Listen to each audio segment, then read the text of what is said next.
Hi, what's that? Inilaw. Wow! Para? Para? Ulam. May binabala. Di, may tanong ako, di. Ha?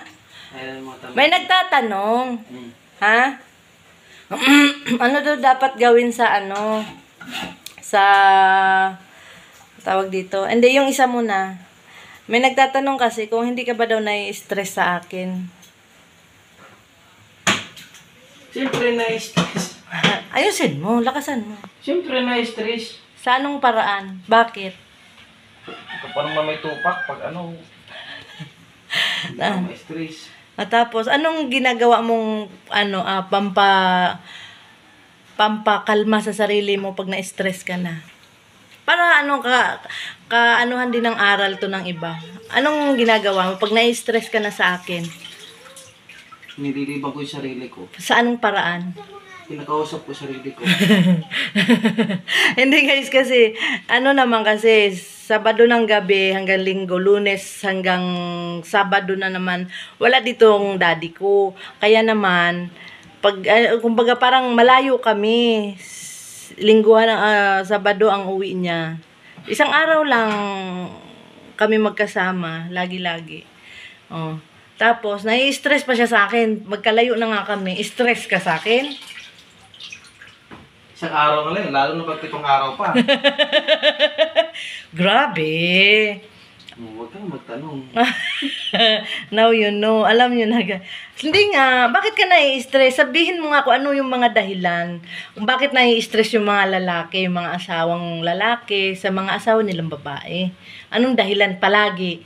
Una-una. Yung totoo diyan. Yung bunganga. Bakit mabaho ba hininga ko? Hindi.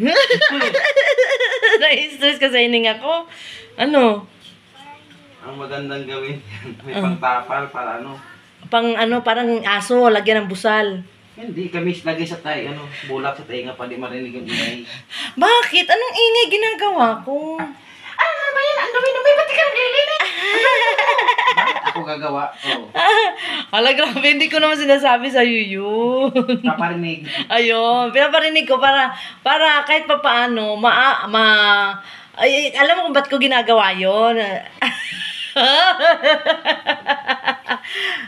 Para ma-record sa utak mo. Hindi, para ikaw magsabi doon sa mga bata. Ganun ba yun? Oo, hindi para iparinig sa'yo, idamay ka sa galit ko, hindi. Ang problema nga, bingi. Hindi, kaya nga, ikaw kakausap sa kanila, kasi isipin mo, 1 linggo ko silang kasama. O, diba? Haba na ng tanong ah. Hindi, kailangan, tapos meron pang isang tanong. Hindi, sagutin mo nang maayos yun. Bakit ka na-stress sa ganoon? Normal naman sa mga asawa yun, magbunga nga. Sige, masasanay na lang ako. Hindi nga, ilang taon na ba tayo, hindi ka pa nasanay? Huwag kang may stress, ganun talaga. Asan ka na ba? Nawala ka bigla. Di! Dito lang ako sa tabi.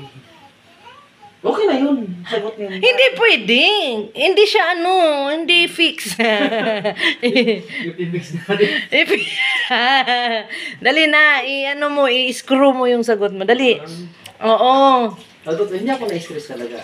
Hindi yun totoo. Di ba sabi mo unang-una? Ano yung pangalawa? Para matigil ang usapan kasi. Di ka titigilan natin Pwede. Kaya okay na yun. O, di ba? Wait lang. Naglalaba nga pala ako. Tigil na. Ay, hello. Tapos ano yung pangalawang dahilan bakit ka nai-stress sa akin? May pangalawa ko ba? Sabi mo unang-una. Una pa lang yun. Yun na yun. Una tsaka unang huli. Una't huli. Yun. Hindi nga, yung totoo. Yung totoo lang. Ano ba siya? Ba siya? Yun na nga. Para nga alam nila na yun pala yung posibleng dahilan bakit ganun, mag-asawa. Yan ang dahilan. Pag mangulit, away na yan. Yan nakaka-stress. Kaya huwag mo na po. Sige, napapay na. Hindi na. Sorry.